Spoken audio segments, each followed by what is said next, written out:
C'est un ancien hôtel particulier qui date du XVIe siècle, qui appartenait à la famille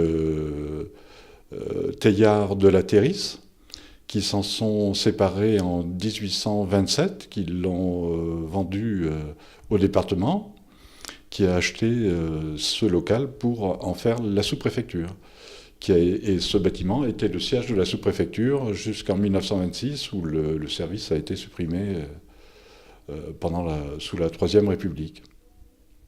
Ensuite, le bâtiment a eu quelques vicissitudes. Il est devenu un bâtiment de logement, un bâtiment même commercial. Les réfugiés de la Deuxième Guerre mondiale ont été logés ici. Et plus récemment, ça a été le casernement des gendarmes du peloton de montagne, de 1971 à 1982 à peu près. Et en 1982, le département a recédé à la commune l'ensemble du bâtiment. Et la Maison de la Faune, telle qu'on la voit aujourd'hui, a ouvert ses portes en 1988. Il y a plusieurs intérêts dans ce bâtiment. Il y a des vieilles boiseries, il y a des parquets, il y a des plafonds à la française, il y a un plafond du XVe siècle, c'est des plafonds peints. Et il y a un escalier à vis, un escalier hélicoïdal en pierre, avec une charpente assez intéressante.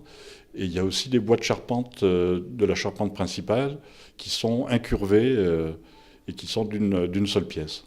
La décoration est due beaucoup à M. Jacques Vedel, qui était le graphiste de l'opération, qui est un Sanflorin, et qui s'est beaucoup investi, lui, et qui est l'auteur des fonds décorés des vitrines, avec, donc, où on retrouve quelques éléments locaux. On voit Murat, on voit le Rocher de Bonnevie, on voit la chapelle de Bredon.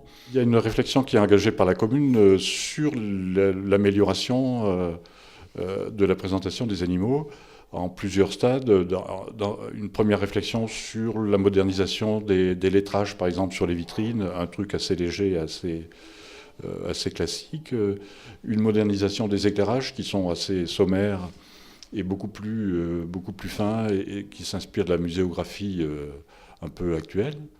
Et puis à plus longue échéance, la restructuration de certaines vitrines, peut-être obtenir des espaces différents pour, à longue échéance, et puis c'est une question budgétaire évidemment très importante.